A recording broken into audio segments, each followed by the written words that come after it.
The Brutally Speaking podcast is proudly sponsored by Rockabilia. For over 30 years, they have been the go-to destination for all your music merch needs. From working with today's hottest bands to create truly one-of-a-kind pieces, as well as boasting a truly massive online store, Rockabilia is your one-stop shop when it comes to band merch. Use our code BRUTALLY at checkout and take 10% off your total purchase order. Huge thanks to Rockabilia for their continued support, and now, on to the show.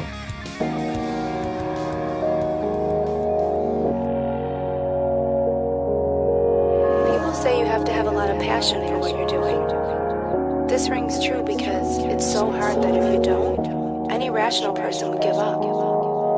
It's really hard, and you have to do it over a sustained period of time. So if you don't love it, and if you're not having fun doing it, you're gonna give up.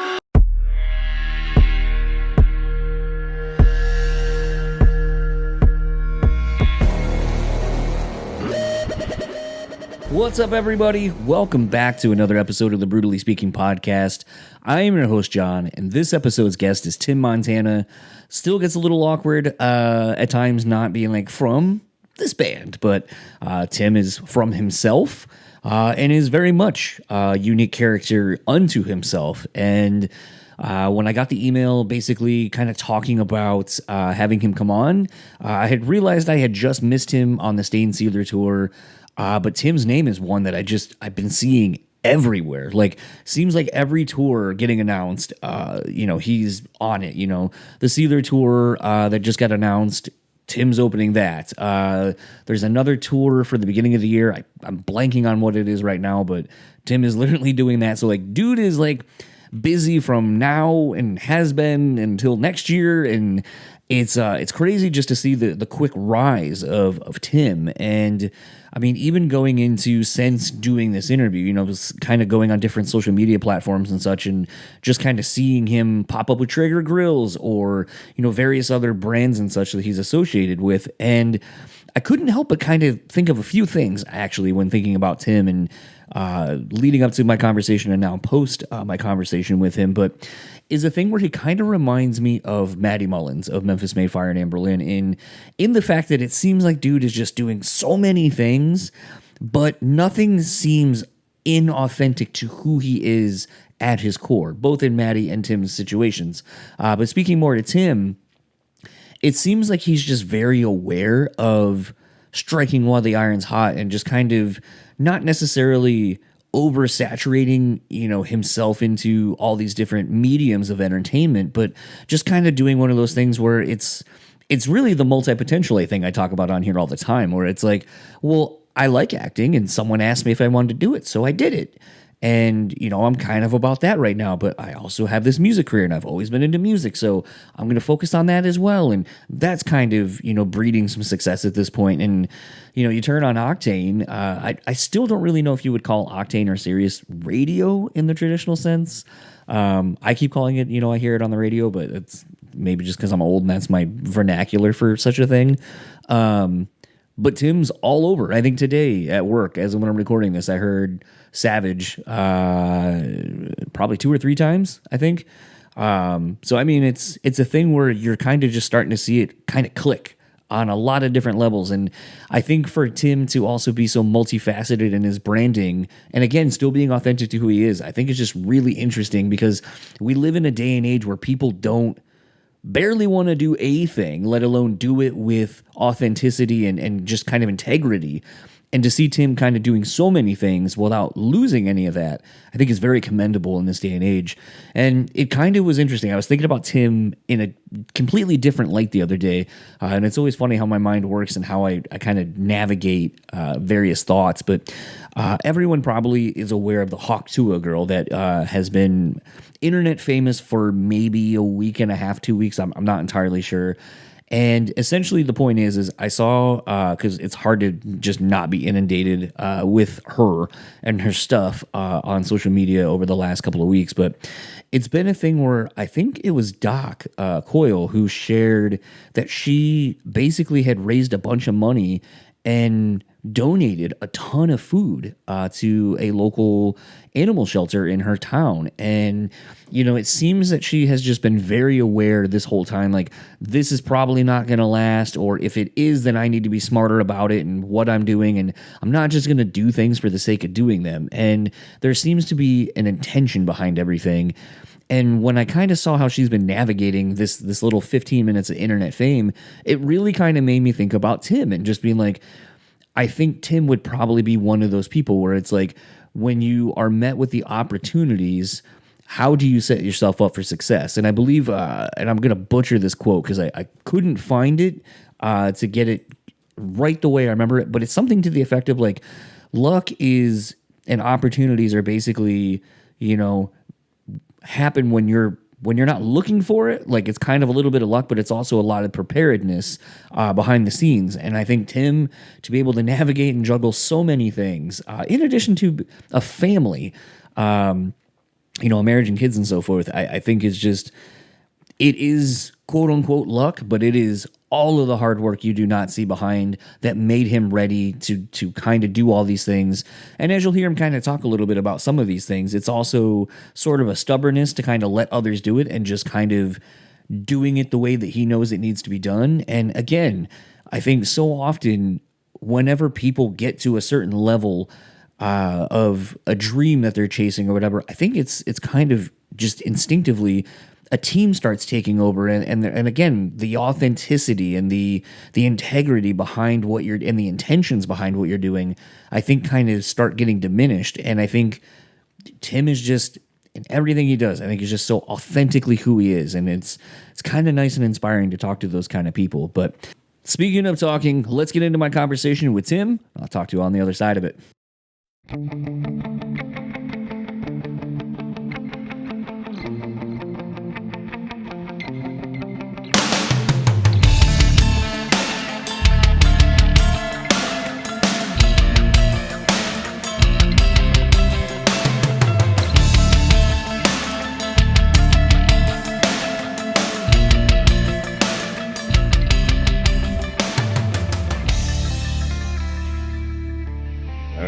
And we're going. So I figured it would almost. It's funny. I don't know how much your publicist has told how we've been circling getting this done, but it's been very amusing for me because I happened to be at the Stained Seether tour that you were on. Oh, no way. And it wasn't until I was at merch and saw your merch, I go, son of a bitch, he was here. I was like, the name looks really familiar, and I looked through my emails. I was like, if I really would have been thinking, I would have been like, hey, let's try to do it while I'm here. But that's a small world, right? Yeah, and instead I ended up severely fucking up my foot after leaving the show. If you walked around the outside of the venue, it just magically like stairs up here. Oh, and no. I didn't notice and just went to step and then rolled my ankle real bad, and it was real fun. So I'm still dealing with that about a month later. So the show has stayed with me longer than I figured it would have been. Wow. Is your ankle better yet? Sort of. I'm still kind of hobbling around. I mean, it's one of those things. I've never broken anything, but it's like feet, fingers, and stuff like that. There's not really a whole lot you can do. You just got to get through it. Right. That's nice. Yeah. I mean, how was the tour for you, though? Because I heard from talking with Tim that like some nights you would do an acoustic set, other nights you would do like full band things. So was it just kind of a roll and go? Yeah, so most of it was full band, but it was funny because it was after the longest drives that we'd play. By the way, this is reversed. It's freaking me out. Yeah, when you start having to, when you have to start pointing and stuff like that, like I'm getting better at doing this. Yeah, it's southpaw. Yeah. Yeah, the tour was great. It was funny because the acoustic shows were always after like a 12-hour overnight drive. And I'm like, oh my God, I drove 12 hours to play 3 songs. That part was, I'm like, why are the shortest sets after the longest drives? I think someone did it on purpose. I'm kidding. Yeah, the tour routing gets real interesting, especially since I've heard you do most of the driving. So I feel like you're probably like, some of these routes and these drives suck when you're the one actually doing the drives. Yeah, I got my CDL a couple of years ago, passenger. I have a 99 Prevost at home, the Charlie Sheen party bus, and then I have my 2016 four-wheel drive Sprinter. But I'm just like not a guy that likes, I don't sleep well when other people drive. And I'm like, if I'm going to be miserable, I'll just be miserable, awake. And I have every safety certification as a driver you can get to drive a tour band down their highway. So it gets a little exhausting. There was 2 times I gave up the steering wheel for about 4 hours, and they were on overnights. We went from Grand Rapids to Daytona, Florida. That was a haul. So I had to give up the keys for a minute on that one. So someone else could drive. But yeah. I might be totally wrong with this line of questioning, but how do you, because I mean, having friends that tour in various capacities in the industry, I know that there are, like, when the show is happening, usually your driver is sleeping. So following the CDL rules, which I would imagine they are those rules, how do you get it? How do you traverse not having been up too long to then make some of these longer drives? Or was that like why you had to split up like the 4 hours? I take safety very seriously. The Sprinter doesn't really require CDL laws like my tour bus does, but I try to follow them as best as I can. I try to at least get 8 hours off the clock resting, and then I don't clock my driver time until I'm actually driving. Lots of caffeine, you know, and I try to really aim towards safety. So if I get tired, I'll pull over for the night. But I don't know. I'm just a weirdo. I don't sleep a lot, you know. So same. Well, weed now helps me sleep. I stay up driving, listen to UFO podcasts and World War II history is kind of my thing. So it's D-Day, by the way. Here's to all the young men that gave their lives today for our country. I mean, I feel like I'd be remiss with all the driving and stuff like that across the country. Have you seen anything? UFO wise? Sure. Twice. We actually saw one on this tour. While listening to a Joe Rogan podcast about a guy that was claiming the moon landing was fake. That guy did not convince me on his story, nor did he convince Joe. But as we're watching that going up the New Jersey Turnpike, a giant purple orb just ripped across the sky so fast. And my bass player saw it too, and he's never had a sighting. And he was like, "Oh my God, did you see that?" And I was like, 100%, I saw that. And then we looked up purple orb UFO, and it was exactly what the photos and whatever it was. It's not really explainable. It wasn't a drone traveling way too fast to be a drone. The hue of purple was the exact hue of purple that it was on all the UFO spotting videos we saw. Went right over the New Jersey Turnpike, and then 2 years ago, I was in the Charlie Sheen bus, and I was driving overnight. This one was wild. I was driving overnight from Billings, Montana to Great Falls on this 2-lane highway. And it was like 2 a.m, and I look up, you know, it's pitch dark. Like you couldn't see the sky at all. It's jet black, no other cars, no light pollution. And I see what looked to be a train up on this hill above us. And I was like, oh, look, it's got white, yellow lights. Hang on, so Bluetooth off. There we go. It's got white, yellow lights. It's up above us. It's moving like this. As we got closer, we realized it wasn't moving like this. It was oscillating like that. Oh, okay. And it was giant white light spinning on something massive. So I pulled the bus over. My background singer came up to the front, saw it, and she's like, "What is that?" And it went behind the hill right off the 2-lane highway. So now we pulled the bus over. We have a corner behind us. It's jet black. It's the middle of the night. There are no humans around, no light pollution. And now we see the whole field over this hill at probably 100 yards to our right, completely illuminated with light. So we had this deep conversation of, do we go over there? And I was more worried about the private property signs than I was the aliens, because in Montana, they take that shit very seriously, and you don't want to meet a ranger in the middle of the night with a shotgun. So we stopped, watched the field lit up. Everybody saw it. And then we decided, you know what? Let's go. Let's just move forward. And we never went over to investigate. I really kind of wish we would have, though. But that one was wild. That was like massive, oscillating, huge. But you're near the Great Falls Malmstrom Air Force Base, and there's also nuclear silos out there where they keep a lot of our country's nuclear arsenal is in Montana. So that was an interesting one. But there's a ton of UFO sightings here, and if you follow that stuff, UFOs tend to hang out around nuclear sites, right? They're very, whatever those are. Mm-hmm. They tend to be in and around these nuclear sites across the world. So that was one of the wild ones. So interesting.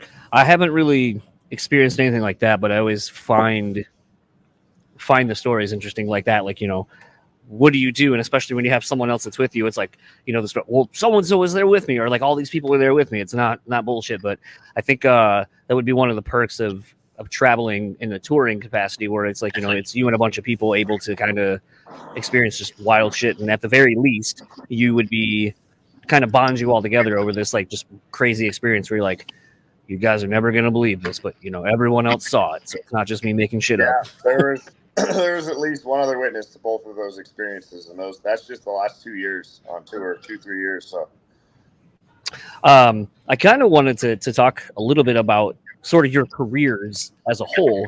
You know, your publicist had said there was a lot of interesting things that you do and are a part of, and knowing that I kind of like to dive into weird avenues of discussions. To kind of backtrack a little bit, though, I had seen this TED Talk with a woman, Emily Wapnick, however you say her last name, and she basically talks about this concept of multi-potentialites. And essentially, it's this practice or theory of that we're not designed to be a singular entity. Like, you know, when you grow up, you always get asked, what do you want to be? Singularly. So this is talking about people who maybe are interested in this and they become very passionate about, we'll say, like fixing cars. And they're very passionate about that. And that's like everything to them for a little bit of time. And then it becomes something else. And then it becomes something else. And that we're traditionally kind of frowned upon, that we aren't, you know, goal oriented. We don't stick with anything, that we just kind of go from one thing to another. And it's actually kind of the opposite, that it's okay to have passions of varying natures and explore those to whatever degree that fulfills us. And I'm paraphrasing like a 30-minute conversation down to like just a little bit, just to give you an idea of what it is. But it made me curious because, you know, you do a little bit of acting, you own a bar, you are a musician, you do songwriting with other people. Do you think having the various avenues to express yourself allows you, and this is kind of a two-parter, to focus more on the thing that you are committed to doing at the time, or get more out of what you're doing because you know that what you are doing is satiating that itch creatively or whatever, and allows you to just kind of give your all into that one thing? Yeah, I've always been I don't know, kind of workaholic, and then I spent years dumbing down my brain being an alcoholic. And the minute I quit drinking, I created this business model that is so intense that I can't drink anymore. I created a life that alcoholic Tim cannot operate in. But I've always been fascinated, you know, Jimmy Buffett and all of his enterprises. I think a lot of artists, you know, just have this one thing, and I'm like, man, you guys are leaving so many tips on the table. You see more artists doing like artist bars and stuff. Like go downtown Nashville, it's like ridiculous how many signature bars there are. But I've like realized like it's not busy enough for me, right? Like the tour, everyone's like, dude, that's crazy, that tour schedule. I'm like, yeah, but there's a lot of downtime. And so I just like to fill the downtime with like other things to do and be industrious, if you will. My buddy called me a redneck Rockefeller the other day. But we have the bar in Montana that I'm, you know, operating this, and I keep everything on my phone. So at night I'm running numbers when I'm off stage, checking the camera, seeing how the bar's doing. So I'm very involved in the business. And then I have that with Billy Gibbons. I have a hot sauce food line with Billy Gibbons called Whisker Bomb, where we do the barbecue sauce, salsa, and hot sauce. I've literally been on tour driving my bus while routing a truck full of hot sauce to a grocery store warehouse and ordering pickups and stuff.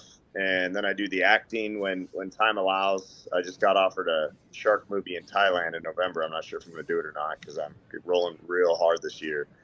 But I don't know. I'm just one of those guys that I don't want to do it all. When I go in the grave, I want to be smoking, not cigarettes. Like my body's smoking from like doing too much, Right. you know?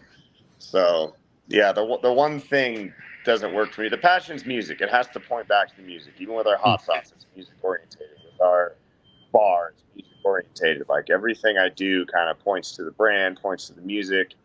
So as long as number one's music, I like to surround it with all kinds of stuff. I don't know if my team loves that I'm overconsumed with things. So, Well, I feel like there's a few things in that I find kind of interesting, because as someone who music was always something I was super passionate about, and I talk a lot on the show I call them pivot points, where it's like I tried doing the band thing that didn't quite work, so I pivoted into booking shows, pivoted into writing about shows, pivoted into doing this, and this I kind of found some success, but I'm able to kind of parlay all of the experiences from doing all of what I have into this thing to kind of have it be more successful, for lack of a better Yeah. term. But also, I do another show with two of my friends. I'm interested in, I work at a screen printing place. So like now kind of getting back into the side hustle of, hey, do you like going to bars that I go to? And it's like, hey, do you need shirts? Because either I would like to make some money, or if you're interested, because I kind of believe in this system, bringing it back, but the barter system of being like, I'll remove my cost, give me a free tab. Right. So it's kind of interesting when you kind of have things, but so many people are like, when do you stop working on shit? And it's like, I don't know. I just don't know how to not be that way. And I also feel like it's a part and parcel due to seeing like the older generation, maybe older than my parents, because I think you and I are same age at 39. Yeah. But seeing like our grandparents sort of like, all I want to do is retire. And then they retire and they sit around and they don't make it much longer because they don't have a purpose, a daily purpose to do something. So I feel like there's this generation of us where we're seeing that, and therefore we're kind of a little bit more ultra motivated to keep doing stuff and finding our own way. Yeah. Yeah. I respect the hustle. I like the hustle. I grew up in a very hard-working, hard environment. Yeah, and I look at guys like Billy Gibbons too. He's 74 years old. ZZ Top needs a break. He goes and starts a side band, whether it's Billy and the BFGs or he started this like that dude can't quit. And I asked him about that one day. He told me that his hero BB King was playing shows until they basically told him it was time to go. And Right. Dude was on his tour bus until BB King died. Basically went home, was too sick to perform, and then passed away shortly thereafter. And it's also the other thing of bodies in motion tend to stay in motion. Whatever law that is. I don't know if that was Newton, big Newton, but I just kind of have this, stay in motion, keep moving. And also, if one domino falls, I kind of have it triggered, so I think multiple dominoes will fall, right? Like music going the way it is. This bar is already packing out of people that come in here every weekend to see me play acoustic. And then people buy the hot sauce because of, who me and Billy are. And his name is obviously gigantic. And, it's fun.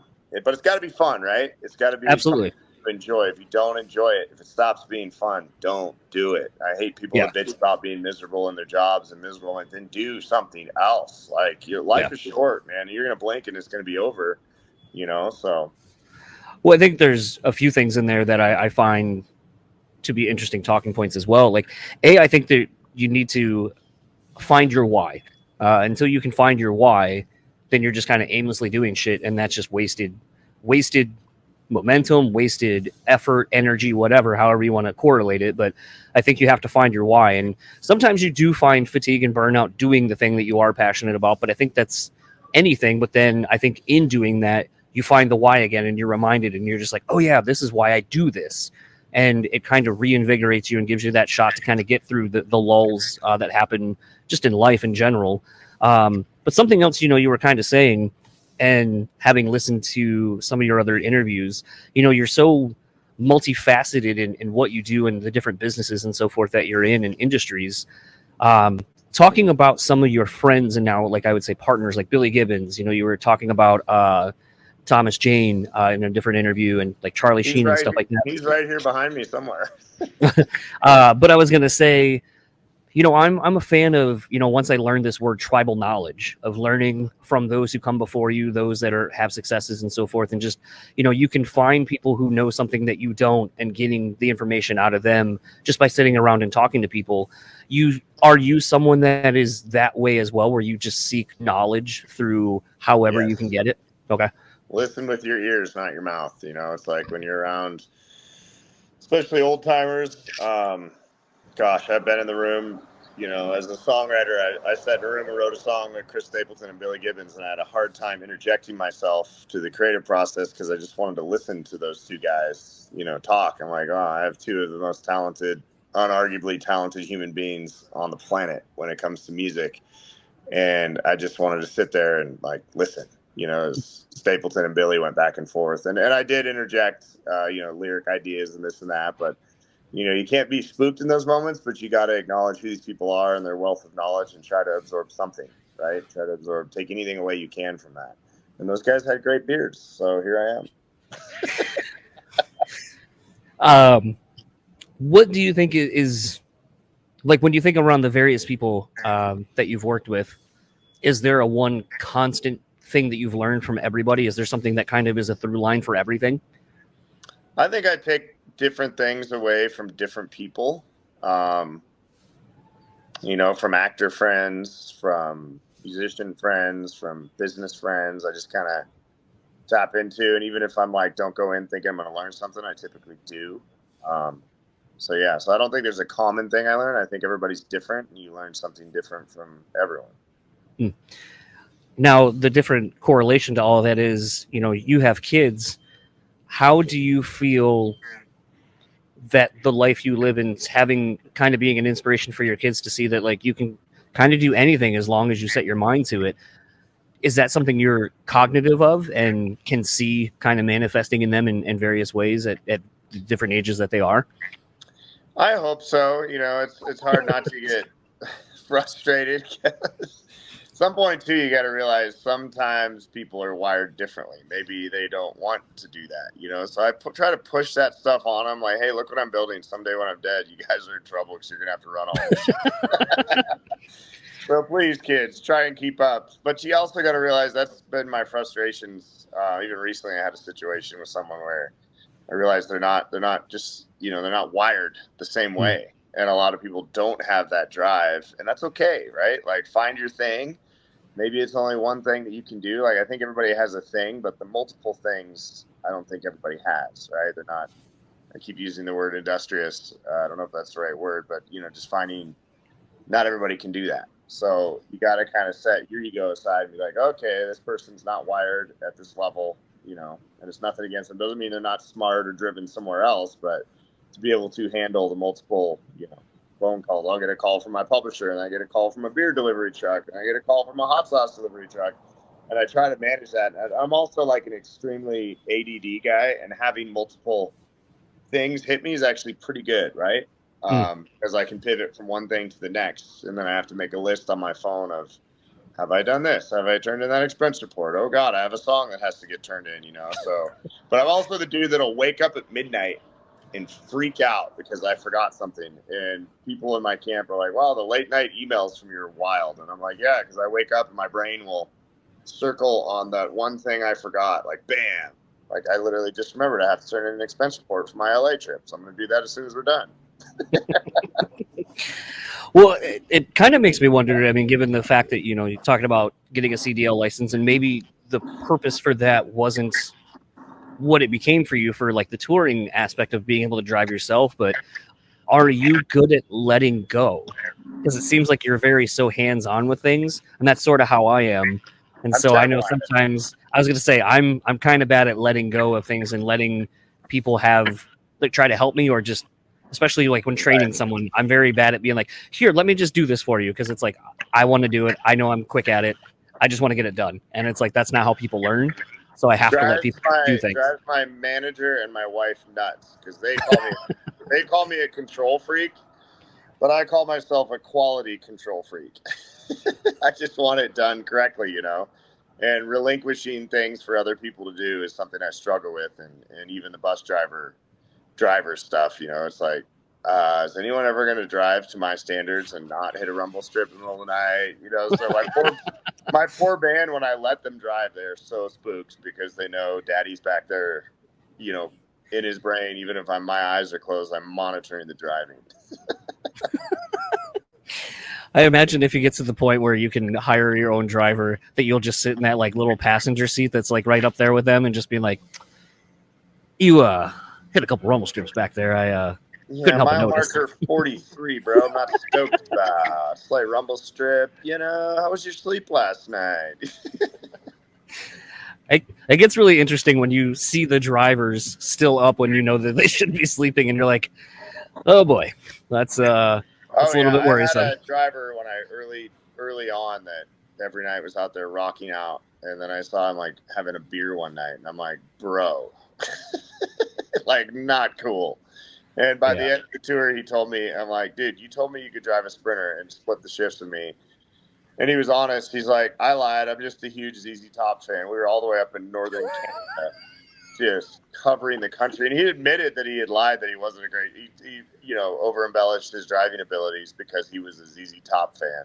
And I'm still buddies with him. I'm like, well, at least he was honest. But there was a Taco Bell in Canada where I lost my shit, where he ripped through the parking lot, and I'm laying in the back of the Sprinter, and he tore the jack off the trailer because he hit a little bump going into the Taco Bell parking lot, and kaboom! And my head was right next to where that hitch was, laying in my bunk in the back of the Sprinter. So I come out of that bunk just pissed at this Taco Bell somewhere in Canada. And I go back there, and he's like, well, you don't know for sure that I did that. And I'm like, I'm going to beat you with this broken jack right now. You say that. That reminds me of a conversation I had with a friend of mine that was through a couple of times in Michigan on tour, and we were talking about kind of talking about this thing of like, you want to have people who are into what you do, but there's that like fine line where it's like, but I don't want fans of a thing kind of infiltrating this part of the industry of like, being a punisher essentially, of just like, well, I'm really into this person or I'm into this band and things like that. And it's like, yeah, you kind of got to tamper a lot of that shit down because this is a fucking job and it's a career for a lot of us. And I had that problem at the bar multiple times where it's my hometown, right? So everyone knows who I am. There's a lot of super fans. And then you got Billy Gibbons involved. So I found some people applying out here for the wrong reasons and, tagging me and everything and posting all this weird shit. And I'm just like, hey, like, it's okay to be like a fan, but there needs to be a level of like, we have a job to do here. Like, let's get over that. Like, photos and selfies are fine, but you don't need to follow me around with the goddamn iPhone all day, posting on your Facebook who your boss is, So that was like a little bit of an issue. So I've had a couple people interview that are like, I've never heard of your music. I'm like, how about ZZ Top? And I've had one or two that are like, I don't know who that is. And I was like, perfect. I don't know whether to yell at you that you don't know who ZZ Top is or hire you immediately. Well, I think the thing that I was trying to think of too was, I think in a quick thing I saw about the bar, and maybe I misunderstood, but is it still a town that only has 40 people in it? Yeah. Yep. I'm sitting there right now. Okay. So in my head, I was like, I mean, that's got to be a really interesting thing for you to, and Billy, I guess, but more so you, since I am talking to you about taking over this bar and essentially probably being one of the very few things that can provide a source of income for the people in the industry or in that town. Yeah, so this is kind of a destination. Like right now it's fishing season, so it's super hot. So summer times are crazy. Winter times can be slow, but bringing music out here, and people in Montana are not afraid to drive. A 3-hour drive is no problem for people up here because everything is few and far between. So people do drive to come here. I know all the locals. The good news is I grew up here. Some of the people are not very friendly to out-of-staters, but it's the common theme I've heard is thank God a local guy got it because I grew up 50 miles north of here and I've been coming here since I was a kid. But yeah, living in a small town is wild. It's also cool. I love it, but it's, the airport. If you call the cops right now, it's an hour and a half. You call an ambulance, it's an hour and a half.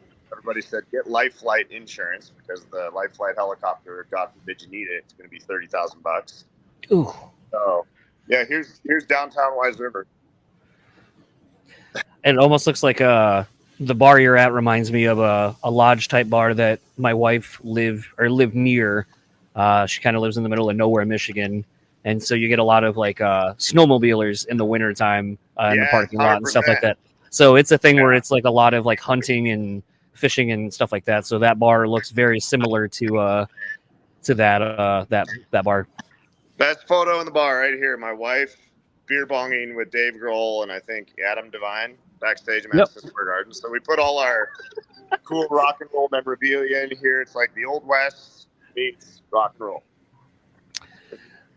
That looks like a bar I would thoroughly enjoy sitting at and talking to someone who has no idea who I am and then becoming best friends like an hour later.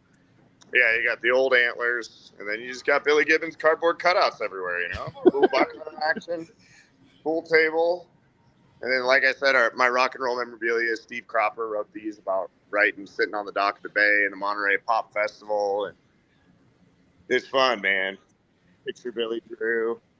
Most people just get a man cave and put it in their basement. You decided to buy a whole bar so you could do the same thing. Yeah, we got our stage right here where we get up and do our acoustic sets. And then Evil Knievel used to hang out here back in the 70s. And he would he'd ride the bull that the antlers are now on the ceiling. It was their pet bull that lived here at the bar. Bull elk, yeah. It's a cool bar if they had a bar elk out back with giant antlers and Evil Knievel's riding it with a skateboard. Got to be a cool spot, right?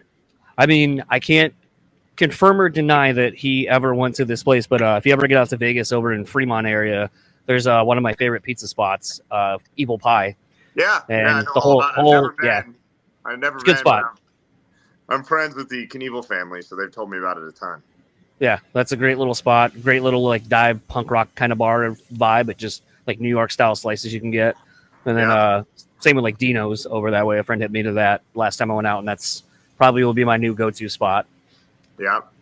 But those are the those kind of bars are the places I try to seek out, where it's like it's a regulars kind of bar, because that's the bar I used to work at, is very much the same thing, and that's just where I feel at home, which I think is why I'm able to just make really good connections with people when I go travel and find those spots, because I think once people kind of get past the you're not from here, but you kind of get the vibe of what this place is, and you start talking, then eventually everyone just kind of like the walls come down and everyone's very it's like a family, basically, an extended family. Yeah, most people are cool about it. You got a couple crotchety old guys up here that bitch about it, but I'm like, that's really funny. You said that someone's not from here. You really look like you're European descent. You want my Native American buddies to come over here and talk about who's from here and who's not? Right. I got to get ready to go and finish the rest of my workday here. I would love to talk to you more. That was kind of the bitch of when scheduling this, is we were trying to get it for a full, like at least hour time. But would love to have you back on when you got some time and just shoot the shit again. Talk more about business stuff and more about the record. We didn't really even get to talk about that, but that's not usually what I like to do, because I like to give it more of a behind the scenes of who the person is that makes the music versus just talking about the music itself. But last question for you. Where can anyone find you, or anything you would like to plug online? Yeah, at Tim Montana on socials. New album comes July 12th. Single Savage right now is in the top 20 on rock radio.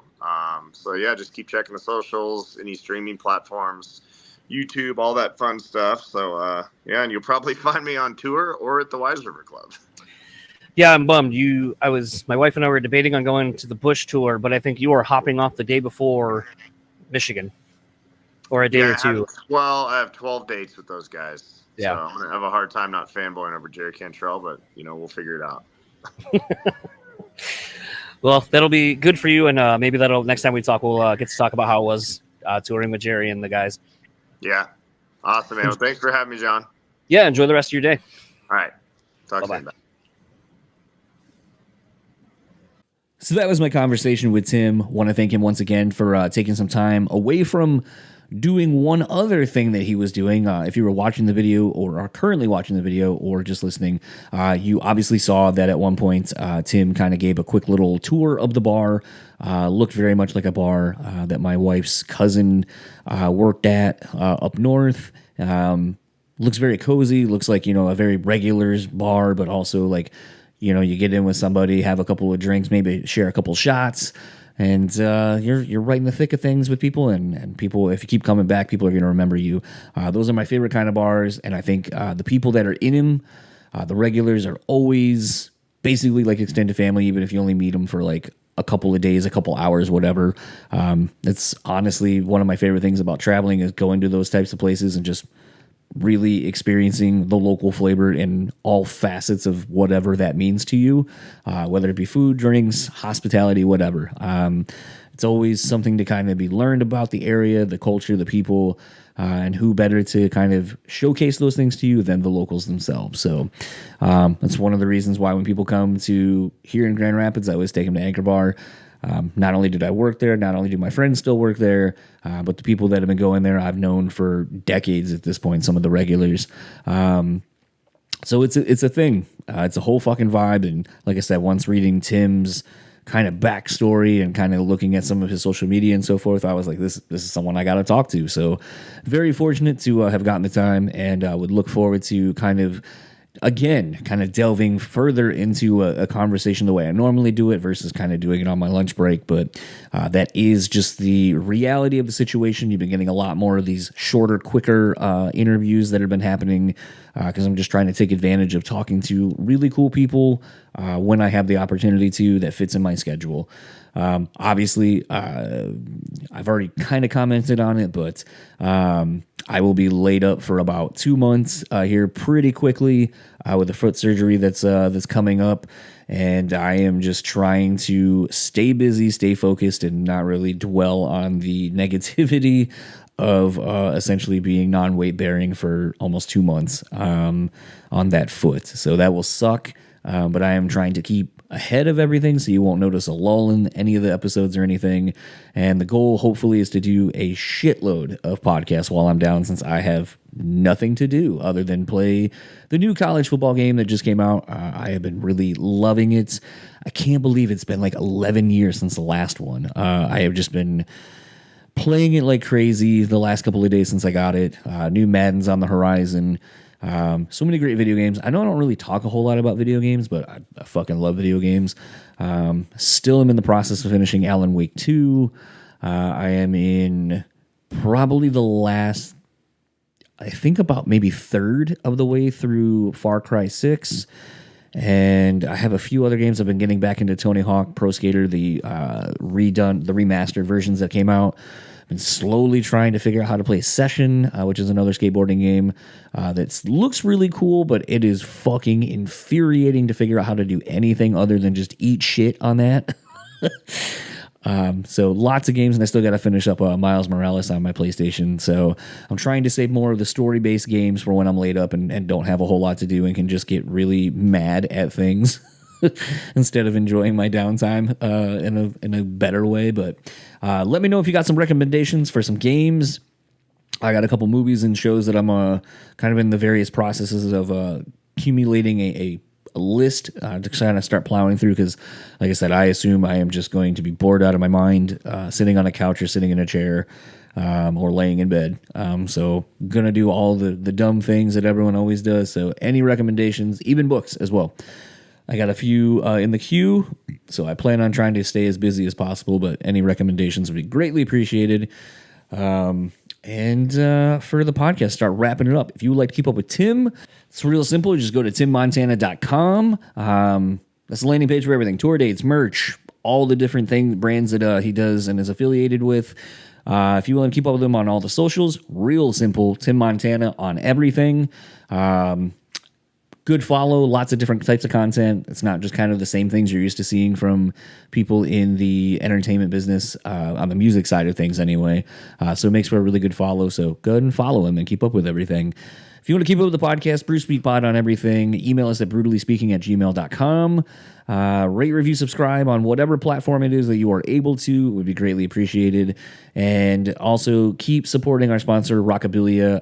Go to rockabilia.com, use our code BRUTALLY at checkout, take 10% off your total purchase order. All the love and support of what they've been doing over there has been greatly appreciated. Someone mentioned that they were able to save a little bit of money recently on a purchase they made. So always great to hear that people are actually using the code, and always great to be supported by a great company like Frankie and all the people over at Rockabilia. And I think maybe we gotta have Frankie back on, kind of talk about some different trends now that I'm back in the screen printing world, in the world of merch.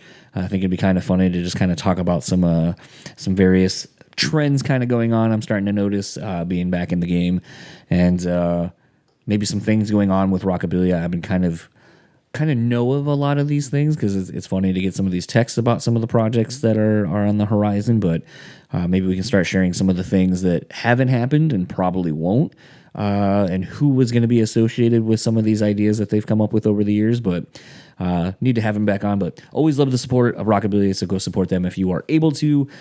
And for the Brutally Speaking podcast, I am John, and I will see you next week with a really, really great episode with Cece from Blackville Brides. It's like 2.5 hours. We cover a lot of shit. And honestly, if I'm being fully transparent, given some things that I just went through as I'm recording this, I focused it into that because it felt like the appropriate avenue for the discussion that was in that conversation, that episode. So it is a very heavy episode, kind of from start to finish, but it is one that I really, really hope that everyone takes the time to really check out and hopefully get something out of it for themselves. So I will see you all next week. With that, enjoy the rest of your week, and I'll talk to you then.